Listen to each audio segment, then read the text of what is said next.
Bonjour à toutes et à tous, bienvenue dans ce nouveau numéro du Buzz TV. Aujourd'hui, nous accueillons dans ce studio un journaliste qui vous a accompagné sur BFM TV pendant 15 ans, que ce soit à l'heure où vous grignotiez vos biscottes, en soirée ou le week-end. Ce présentateur s'est imposé comme l'un des visages phares de cette chaîne d'information en continu. Et pour cause, il a participé à sa création en 2015 et depuis 3 saisons maintenant, c'est à LCI qu'il offre l'étendue de tout son talent, sauf que désormais, il a choisi de quitter les studios bien éclairés pour fouler un terrain un peu plus sombre. Et je parle bien sûr de l'Ukraine. Bonjour Thomas Misraki. Bonjour Damien. C'est un plaisir de vous recevoir sur ce plateau. Alors vous êtes grand reporter au sein du groupe TF1 et vous couvrez cette guerre qui ensanglante l'Est de l'Europe actuellement depuis 1 an.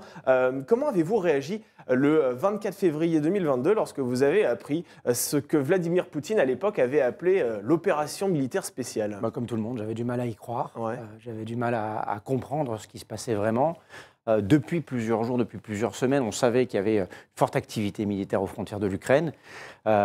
Les Américains avaient mis en garde, mais les Ukrainiens étaient plutôt confiants. Volodymyr Zelensky lui-même disait qu'il n'y avait pas de risque d'attaque directe. Donc on avait quand même tendance à croire ce que disait le président ukrainien. Et quand on a appris que les chars russes avaient passé la frontière ukrainienne, tout le monde était stupéfait, moi le premier. Est-ce que vous vous attendiez dans votre carrière de journaliste à vivre un tel événement? C'est vrai que vous êtes un journaliste aguerri, vous êtes dans ce métier-là depuis maintenant 30 ans, je crois, une trentaine d'années. Est-ce que vous vous êtes dit un jour, je vais vivre ça? Non, et c'est ce qui est formidable avec ce métier, c'est qu'on vit souvent des choses auxquelles on ne s'attend pas. Donc non, personne ne peut se dire qu'il va vivre une guerre chez lui, parce que c'est une guerre qui est aux portes de l'Europe quand même. Voilà, non, très franchement, on peut s'attendre à tout, mais vivre des choses comme ça reste unique dans une carrière. Mais on va poursuivre cet entretien dans quelques instants, Thomas Misraki. On va parler des coulisses de vos déplacements, aussi du traitement médiatique sur LCI de cette guerre en Ukraine, de vos projets également, de votre vie, de votre œuvre. Enfin bref, on va parler de tout avec vous. Mais tout d'abord, voici les news médias avec Sarah Lecoeuvre.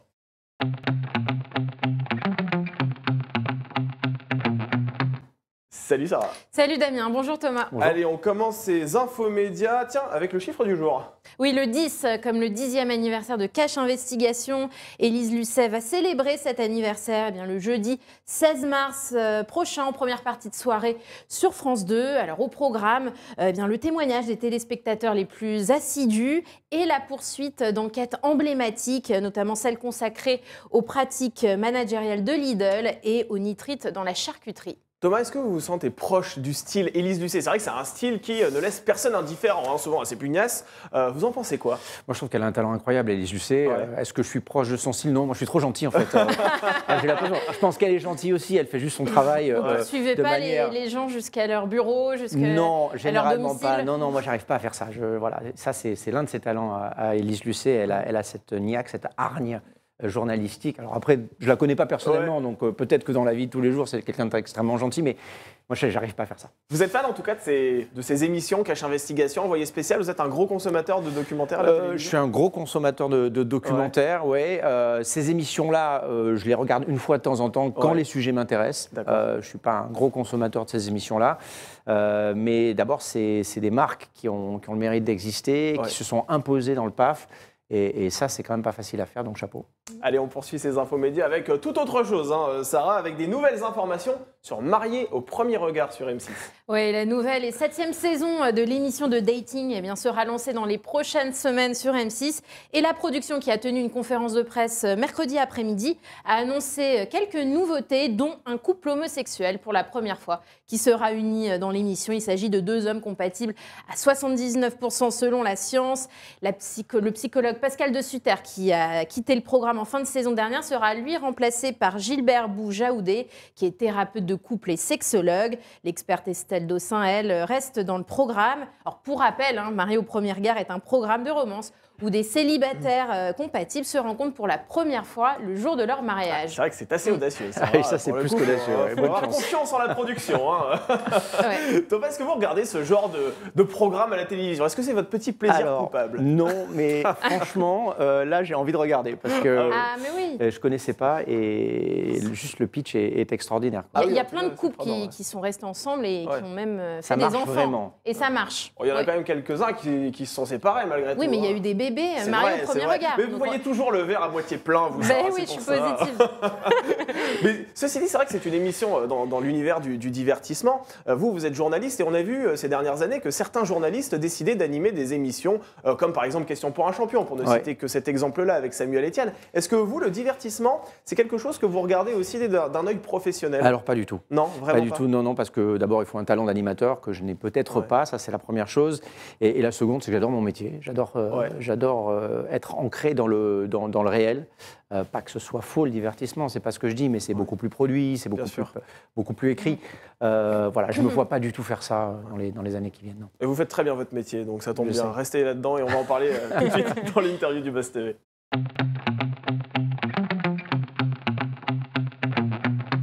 Je le rappelle, grand reporter au sein du groupe TF1, vous couvrez la guerre en Ukraine sur le terrain. Quand ce conflit éclate le 24 février 2022, qu'est-ce qui se passe très concrètement dans la rédaction de LCI? Est-ce que c'est la mobilisation générale quelque part? Comment ça se passe? Oui, il y a une mobilisation, tout à fait. Tout le monde comprend l'ampleur de ce qui est en train de se produire. Donc on ne sait évidemment pas combien de temps ça va durer. Je vous rappelle quand même que les premiers commentaires, les premières analyses de ce conflit, c'est deuxième armée du monde d'un côté, les Russes, 22e armée du monde, les Ukrainiens. Cette histoire va être pliée en 3 jours. C'est ce qu'on nous dit. Oui. Ça reste un événement, mais personne ne s'attend à ce que les Ukrainiens résistent et puissent donner l'appareil aux Russes. Donc il y a une mobilisation, il y a une énergie incroyable, parce que c'est des événements qu'on ne vit pas quand même très souvent dans une carrière. Mais c'est une sorte de décompte qui s'installe. On se dit, allez, combien de temps ils vont tenir? Et comment ils vont faire face à cette armée russe, à ce rouleau compresseur? Ça fait bientôt un an. Et vous, tout de suite, vous vous êtes porté volontaire pour couvrir le conflit? Oui, très rapidement. Alors, pas tout de suite, parce que j'avais les mains dans le cambouis quand ça a commencé. J'étais à l'antenne de 9h à midi en direct tous les matins. Mais j'ai sollicité Fabien Amias, Thierry Tuillier et Bastien Morassi, donc les patrons de la chaîne et le patron de l'info à TF1, patron de TF1, pour partir en Ukraine. Donc, la première réaction a été prudente. Des présentateurs, attention, nous on ne fait pas vraiment ça ici, ce n'est pas une habitude, on va voir ce qui se passe. Et puis très rapidement, j'ai réussi à les convaincre parce que j'avais une certaine expérience du reportage. Et donc j'ai pu partir quelques jours, quelques semaines après le début de l'offensive. Et qu'est-ce qui vous a motivé à l'idée de vous rendre en Ukraine? Parce que comme vous venez de le rappeler, c'est vrai que ces dernières années, on vous a plus connu dans le costume de présentateur. C'est quelque chose d'assez nouveau pour vous d'aller sur ce genre de terrain. En tout cas, vous n'aviez pas l'habitude d'y aller. Oui et non. J'ai été présentateur pendant très longtemps. Oui. En revanche, à BFM TV, on avait souvent cette double casquette de présentateur et de reporter. Donc j'ai couvert l'Afghanistan, le Mali, la Centrafrique et d'autres conflits. Donc j'avais cette expérience-là.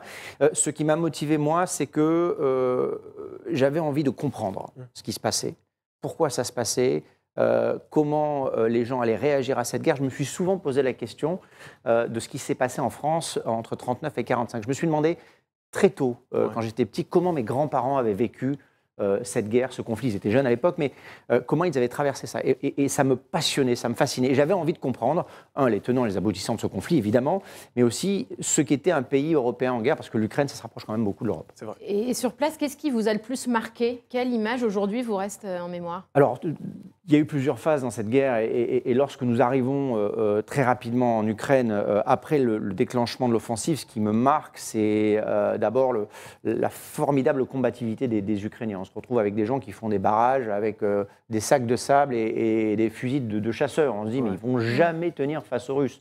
Et puis, le vide. Le pays est vide. Il y a des alertes au bombardement tout le temps. On ne voit personne. Les gens sont enfermés chez eux. C'est la première phase de cette guerre. C'est le choc, la stupéfaction des Ukrainiens. On se retrouve dans un pays de 44 millions d'habitants qui est en train de se vider parce qu'il y a beaucoup de gens qui partent et qui a l'air en train de mourir, de dépérir. Ça, c'est le premier sentiment. Évidemment, les choses changent après parce qu'il y a les contre-offensives et puis maintenant on est dans une troisième phase de la guerre, mais c'est vraiment la première chose qui me frappe. Alors c'est vrai que vous avez beau être prudent lorsque vous tournez un reportage sur un terrain de guerre, le risque zéro n'existe pas. Comment faites-vous pour assurer votre sécurité sur place? C'est le casse-tête, voilà. Pour tout vous dire, on fait les choses le plus prudemment possible. On a des applications qui nous servent par exemple à regarder et à se rendre compte d'où les combats ont véritablement lieu. Donc ça, c'est des applications en temps réel.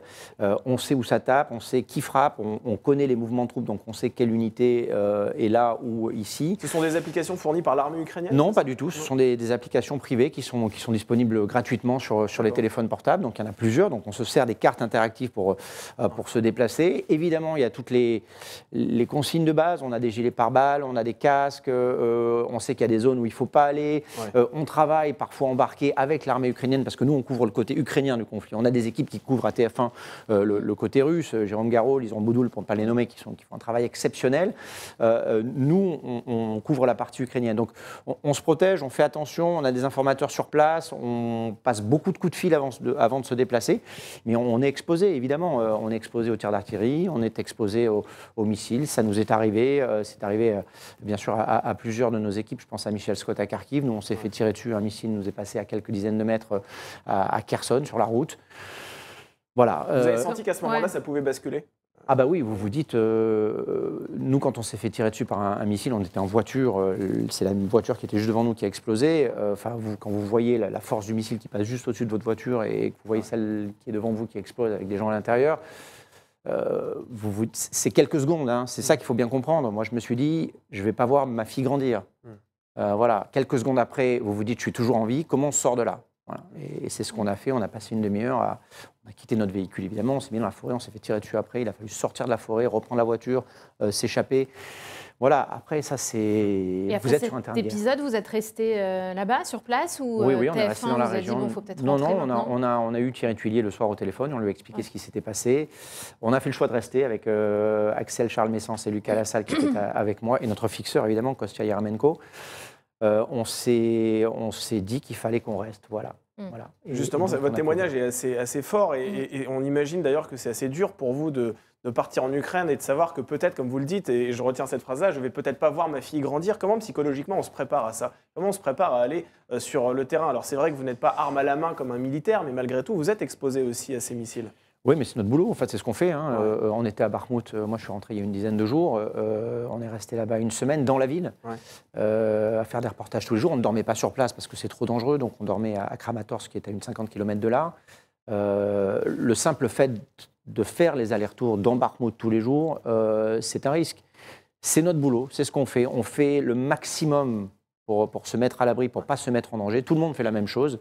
Et je peux vous dire que, y compris ici au Figaro, vous avez, je crois que c'est Cyril Louis qui fait des papiers extraordinaires, des gens comme Rémi Audin au Monde. Margot Ben aussi. Margot Ben, du Figaro aussi. Enfin, il y a des dizaines de journalistes français. Et je trouve que la couverture française de cette guerre en Ukraine est exceptionnelle, qui font ce boulot-là. Et on fait tous la même chose. On se prépare au pire, on espère le meilleur. Et quand vous rentrez en France, est-ce que c'est facile de reprendre une vie normale et paisible? On avait posé cette question à Lisan Boudoul et elle nous disait qu'elle avait du mal à revenir. Oui, il faut quelques jours. Jours. Alors après, chacun gère de manière différente. Moi, je sais qu'il me faut une petite semaine avant de reprendre le cours normal de ma vie. J'ai la chance d'avoir une petite fille de 6 ans qui vous ancre dans le réel. Donc ça aide beaucoup. Mais il faut quelques jours.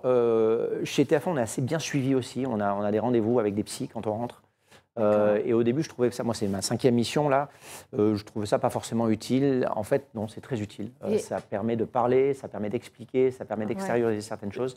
Et ça, c'est qu'est-ce que vous dites à un psy? Alors évidemment, j'imagine que tout ça est placé sous le sceau du secret, mais est-ce que c'est ce que vous avez sur le cœur, les visions que vous avez eues parfois sur place qui sont... Oui, on raconte ce qui s'est passé, ce qui a été dur, ce qui a été moins dur. Alors, paradoxalement, c'est pas forcément toujours ce qui vous semble avoir été dur qui vous impacte le plus. Ah oui?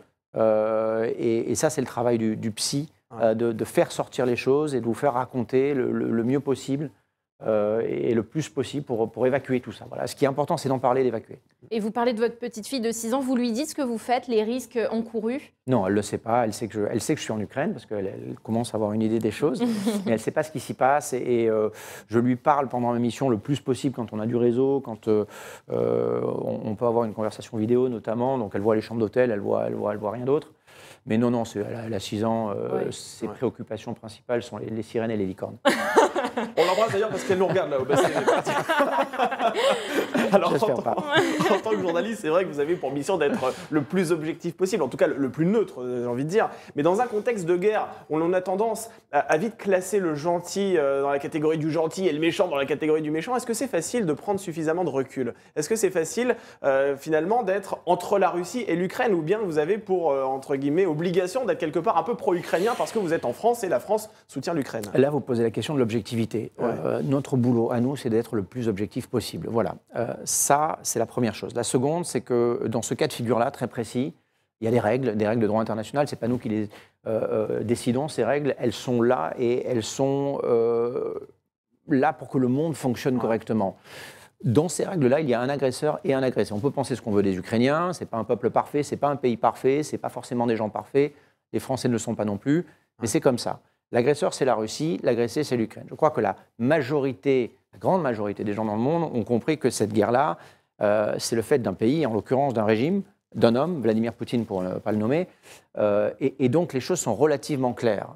Après, nous, notre boulot, c'est de raconter ce qu'on voit, de raconter les faits, de vérifier ces faits-là, et c'est ce qu'on s'attelle à faire sur le terrain. Quand on part en Ukraine et qu'on nous raconte qu'une ville a été bombardée, qu'il y a des morts civiles, qu'une maternité a été touchée, on y va, on va voir, on vérifie. Voilà, des fois on compte les cadavres, c'est vrai. Est-ce qu'on essaye de vous manipuler aussi de temps en temps? Bien sûr, c'est une guerre de communication, cette guerre en Ukraine, c'est une guerre militaire, mais c'est aussi et surtout une guerre de communication. Donc des deux côtés, on essaie de nous manipuler. Regardez le débat sur le nombre de morts. 100 000 pour les Ukrainiens, dit-on, plus de 100 000 ou 180 000 pour les Russes. Qui est allé compter le nombre de morts de part et d'autre? Personne, on n'a pas les moyens de le faire. Donc voilà, donc on s'appuie sur des études, sur des statistiques, sur des courbes, mais on ne sait pas. Donc les Ukrainiens jouent leur partition et ils ont intérêt à le faire s'ils veulent avoir de l'armement. Les Russes jouent la leur. Moi j'ai mon opinion personnelle évidemment, mais quand je travaille, moi ce qui compte c'est d'aller pouvoir vérifier ce qu'on dit. Toutes les chaînes d'information ont couvert le conflit et couvrent toujours ce conflit en Ukraine, mais LCI est peut-être celle qui a consacré le plus de temps d'antenne à la guerre et les chiffres parlent d'eux-mêmes. En octobre dernier, une hausse de 89% en termes d'audience par rapport à octobre 2021. Est-ce que LCI est devenue la chaîne presque, j'allais dire, officielle de la guerre en Ukraine? Non, je pense qu'LCI est une chaîne d'information. Ce qui a changé, évidemment, c'est la part donnée à la couverture à cette guerre. Et je pense que ce qui a changé, et on le voit dans les audiences que vous évoquez, c'est que les Français comprennent l'importance de cette guerre, comprennent qu'ils sont directement touchés par cette guerre aujourd'hui et que cette guerre, ses répercussions, pourraient encore changer notre mode de vie à tous ici dans les mois ou dans les années qui viennent. À quel niveau ? Tout simplement, regardez au niveau économique, au niveau agroalimentaire, au niveau militaire. Le monde est en train de changer. Qu'est-ce qu'il en restera après, une fois cette guerre terminée? Je ne peux pas vous le dire. Mais aujourd'hui, le monde est en train de changer. Les conséquences de cette guerre sont mondiales. Elles sont européennes, elles sont françaises. Je ne sais pas ce que Vladimir Poutine a dans la tête. Je ne sais pas comment Kiev réagira dans les semaines ou dans les mois qui viennent. Mais cette guerre, elle nous impacte tous. Et ça, les téléspectateurs de LCI l'ont compris. Les gens qui s'intéressent à l'info l'ont compris. Je crois que le pourcentage de couverture, c'est 80% pour l'Ukraine ou un peu moins, et le reste pour le reste de l'actualité. Voilà, on sent qu'il y a un véritable intérêt. Quand on double l'audience en un an, je crois que voilà, tout est dit. Alors la proportion que vous venez d'avancer n'est pas forcément celle-là pour les autres chaînes d'information en continu, surtout depuis l'affaire Pierre Palmade. Pierre Palmade qui aujourd'hui fait les gros titres de l'actualité. Près de 20 000 articles et chroniques lui ont d'ailleurs été consacrés au cours des 10 premiers jours à la suite de l'accident qu'il a provoqué, on le rappelle, sous l'emprise de la drogue. Est-ce que selon vous, les chaînes d'info en font un peu trop autour de l'affaire Pierre Palmade? Et les médias en général, j'ai pas envie de dire simplement les chaînes d'info, mais est-ce que les médias en font trop autour de Alors, par définition, les chaînes d'info sont une loupe sur l'actualité. Donc, quand elles se saisissent d'un sujet, elles en font souvent un peu trop. C'est vrai. Ça a été le cas sur les grandes crises qu'on a vécues, la Covid, les gilets jaunes, etc., etc., etc. Cette affaire, visiblement, elle passionne les Français. Vous savez aussi comment ça fonctionne. Si tout le monde éteignait la télévision lorsque quelqu'un parle de Pierre Palmade, forcément, les lignes éditoriales évolueraient aussi. On regarde les audiences, il faut bien dire les choses. C'est un fait. Donc voilà, je ne sais pas si les chaînes info ou les médias de manière générale en font trop ou pas sur cette affaire. C'est quelqu'un qui était proche des Français, qui a un talent fou. Le drame est terrible, terrible. Enfin, voilà.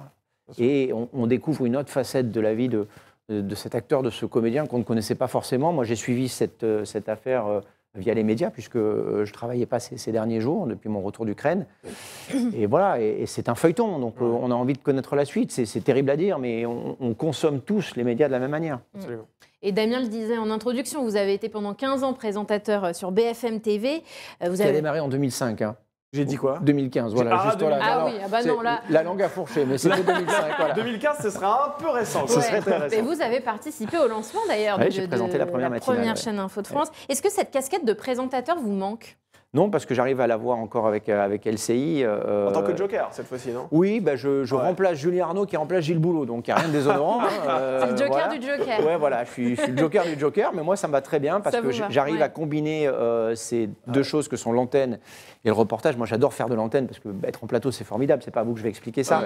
Voilà, mais j'adore aussi, et dans une période comme ça, évidemment encore plus que d'habitude, pouvoir être sur le terrain. Et pourquoi vous avez quitté BFM TV? Vous avez quitté BFM TV en 2020, je crois. Oui, il y a 2 ans. C'est ça. 2-3 ans. 2-3 ans, ouais. Pour quelle raison Parce que j'arrivais à bout. Voilà, j'ai passé presque 16 ans à BFM TV. J'ai fait tout ce qu'on pouvait y faire. J'ai présenté la matinale, j'ai présenté le 12-15, j'ai présenté le soir, j'ai créé mon émission 7 jours BFM.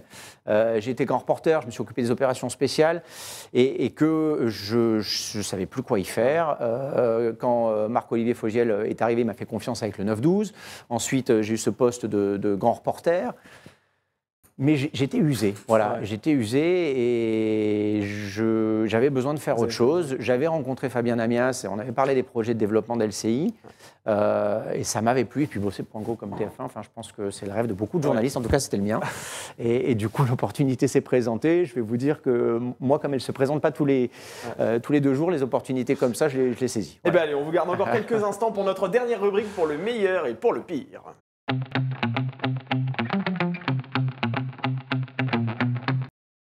Rubrique, on va pas se marier tout de suite, hein, Thomas Misraki, on vous rassure.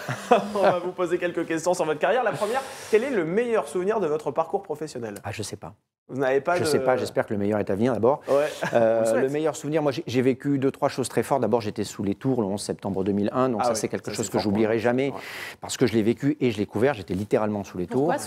Pourquoi Parce que je travaillais là-bas et que quand le d'accord. premier avion s'est pris la première tour, je suis descendu de mon building qui était à 500 mètres et puis je suis allé voir ce qui se passait et là, voilà, le travail a commencé. Toujours à New York, j'ai survolé la ville avec la patrouille de France. Ça, c'est quelque chose que j'oublierai jamais. Et puis j'ai sillonné à moto la Colombie pendant 11 semaines avec le fils de Pablo Escobar pour une série documentaire. Voilà. Et ça, je l'oublierai pas non plus. Voilà. Je ne sais pas s'il y a un meilleur souvenir, mais c'est des moments forts dans une carrière. Et quel est votre pire souvenir? Pareil, je ne sais pas si j'ai des pires souvenirs. J'ai fait beaucoup d'erreurs et j'en fais encore beaucoup. Et à chaque fois, j'apprends de ces erreurs. Donc, ce n'est pas forcément des choses agréables sur le moment. Mais ça me sert. Après, moi, je me souviens d'une chose assez rigolote. Je vivais à New York. Je suis rentré de New York pour commencer BFM TV. Au bout de 3 mois d'antenne, je faisais la matinale. Je suis sorti un matin. J'ai appelé mon meilleur ami en disant putain, je demande ce qui va se passer là. Je suis pas très confiant. Je sais pas si ce truc-là va aller jusqu'au bout parce que rien ne marchait. C'était une catastrophe. Voilà. Et je me souviens m'être dit, est-ce que j'ai pas fait une bêtise d'avoir quitté Bloomberg pour lequel je bossais à New York à l'époque, où j'avais une vie extraordinaire, etc., pour venir à Paris m'enfermer dans cette petite chaîne info qui peut-être ne marchera jamais. Voilà, bon, vous connaissez la suite, donc aucun regret. Et voilà. En 2005, donc. Hein, Là, ça devait être en 2006. Si vous ne pouvez pas travailler dans une chaîne pendant 15 ans qui a été lancée en 2015, sinon on aurait de l'avance sur le futur. On serait dans le futur. Vous l'avez rappelé tout à l'heure, en 2021, co-réalisé une formidable série documentaire donc, qui s'appelle, on le rappelle, Escobar, un héritage maudit, qui a été diffusée à l'époque sur RMC Story, qui est la chaîne du groupe Altis. Si vous en aviez la possibilité aujourd'hui, sur quel sujet aimeriez-vous enquêter? On sait que les chaînes d'information aujourd'hui misent aussi beaucoup sur des longs formats, généralement diffusés en prime time. Est-ce que vous auriez cette opportunité-là aussi à LCI? Et quel sujet vous aimeriez mettre en avant? Alors, à LCI, peut-être pas, mais le groupe TF1, ce qui est formidable dans ce groupe-là, et c'est ce qu'il y avait d'ailleurs chez Altis, c'est la même chose, et c'est peut-être pour ça que je m'y sens aussi bien, ce sont les passerelles. Il y a beaucoup de chaînes, il y a beaucoup de possibilités, et les gens vous écoutent. Quand vous appelez Thierry Tuillier pour lui dire que vous avez quelque chose à lui proposer, il vous reçoit dans son bureau, il prend 5 minutes, et vous pouvez lui en parler. Donc, j'ai quelques idées dont je ne vous parlerai pas maintenant, parce que non, elles sont en développement. Vous avez envie de revenir, vous aussi, voilà. Et voilà. Mais oui, bien sûr, cette partie-là de ma vie, j'ai fait 9 films avec RMC Découverte, cette série documentaire de 4 films avec David Périssère pour RMC Story.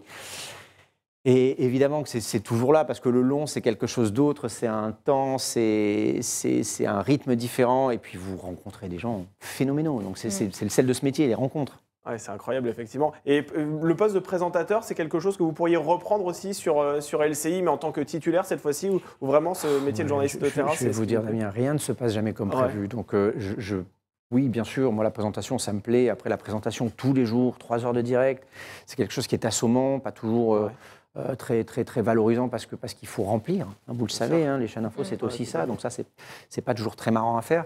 Mais bien sûr, sur une case, sur une émission, sur quelque chose qui me motive, que j'ai pas fait, où je peux apprendre et découvrir, ça c'est... Aujourd'hui, je suis grand reporter à TF1. Je repars de zéro. Je travaille avec des gens qui sont des gens que j'ai admirés pendant des années. Je réapprends à écrire, je réapprends à penser.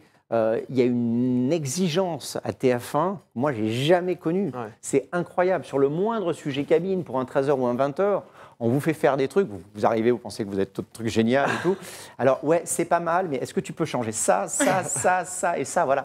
Et le truc est dingue. Ouais. Et donc, moi, je suis dans une période d'apprentissage phénoménale. Ça vous permet effectivement de progresser. Ben, merci beaucoup, Thomas Misraki, d'avoir accepté notre invitation. Merci de m'avoir invité, surtout. Vous êtes grand reporter au sein du groupe TF1 et vous couvrez donc le conflit, la guerre en Ukraine pour TF1 et LCI. Merci encore d'avoir accepté notre invitation. Merci Sarah Lecoeur pour les news médias et toutes vos questions. Et le Buzz TV revient ce lundi 27 février avec un nouvel invité. On vous souhaite une excellente journée et surtout un bon week-end. Allez, à lundi pour un nouveau Buzz TV.